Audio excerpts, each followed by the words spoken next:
M0FXB, take a look here, Yaesu FT7900 using the ALLSACN. If you look here, now in the UK it's G1LRO that sells these.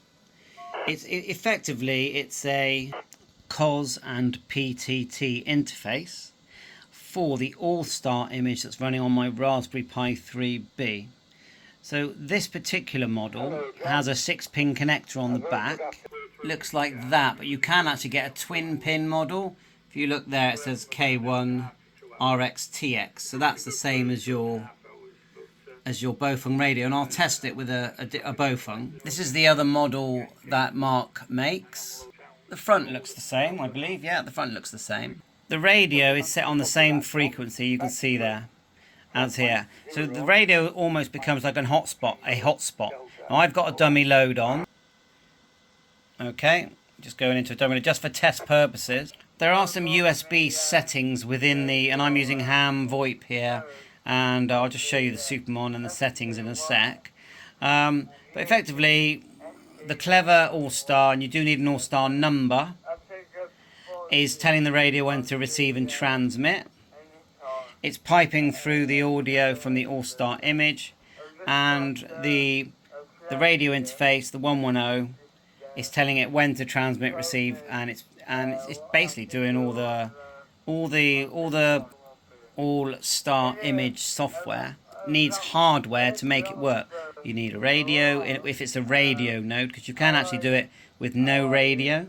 But in this case, we need a radio that's transmitting and receiving. We use the walkie-talkie to transmit actually.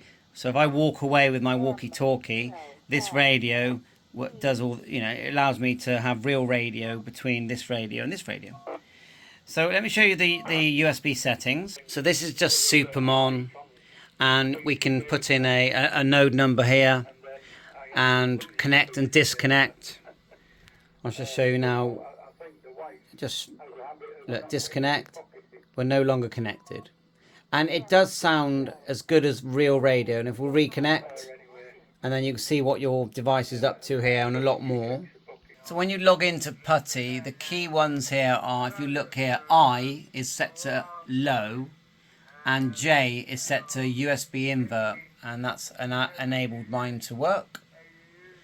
There's a learning to this, of course. When you press enter, you can change the item. If I press, for example, I, press, let's get it right.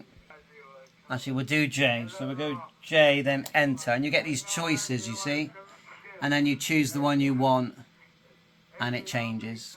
Press the number and then enter. But there's lots you can do with, with all this software. And there you are. So if you want to learn, if you want to experiment, this is one way of doing it. You can build a node from scratch. And what some people do is they dismantle a radio. Put it into a box with the same hardware, really. And then they made themselves a node, or you can buy one pre-made for someone like G7RPG, hotmail.com.